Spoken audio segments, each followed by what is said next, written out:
চৰকাৰী কৰ্মচাৰীসকলৰ বাবে জনাব বিচাৰিছো এটা ডাঙৰ খবৰ। কৰ্মচাৰীসকলৰ ডিএ লগতে এৰিয়াৰ সম্পৰ্কত এই গুৰুত্বপূৰ্ণ খবৰ। কৰ্মচাৰীসকলে শীঘ্ৰে লাভ কৰিব ডিএ এৰিয়াৰ। চৰকাৰী কৰ্মচাৰীৰ বাবে এপ্ৰিলৰ উপহাৰ। ডিএ বৃদ্ধিক লৈ এই ডাঙৰ আপডেট। বকেয়া এৰিয়াৰ সহ পকেটলৈ আহিব বিপুল পৰিমাণে ধন। উল্লেখযোগ্য যে 60% হ'বগৈ ডিএ আৰু বকেয়া এৰিয়াৰ সহ আপোনালোকে লাভ কৰিব।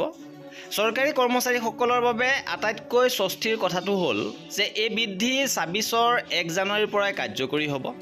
এক প্ৰতিবেদন অনুসৰি এপ্ৰিল মাহৰ দ্বিতীয় সপ্তাহত অনুষ্ঠিত হ'ব লগা কেন্দ্ৰীয় কেবিনেটৰ বৈঠকত এই ডিএ বৃদ্ধিৰ প্ৰস্তাৱত সেউজ সংকেত পোৱাৰ সম্ভাৱনা আছে। বৰ্তমান কেন্দ্ৰীয় চৰকাৰৰ কৰ্মচাৰীৰ 58% হাৰত ডিএ লাভ কৰি আছে, যিটোৱে সংশোধনৰ পিছত 60%লৈ বৃদ্ধি পোৱাৰ সম্ভাৱনা। ইয়াৰ ফলত তেওঁলোকৰ দৰমহা বৃদ্ধি পাব। যদিও এই বৃদ্ধি মাত্ৰ 2% যেন লাগে, তথাপিও ই বৰ্তমান মূল্য বৃদ্ধিৰ সময়ত যথেষ্ট সকাহ। ইপিনে এবাৰ ডিএ বৃদ্ধিৰ ঘোষণাত পলম হোৱাৰ অন্যতম কাৰণ হ'ল 7ম আৰু 8ম দৰমহা আয়োগৰ মাজৰ পৰিৱৰ্তন।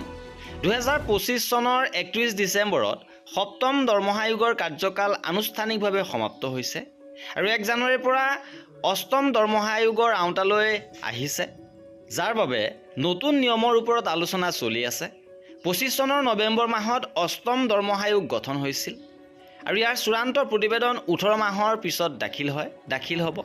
এই পৰিৱৰ্তনকালীন সময়ত চৰকাৰখনৰ সন্মুখত ডাঙৰ প্ৰশ্ন আছিল যে ডিএ পুৰণি পদ্ধতিতে দিয়া হ'ব নে নতুন ফৰ্মুলা প্ৰয়োগ কৰা হ'ব।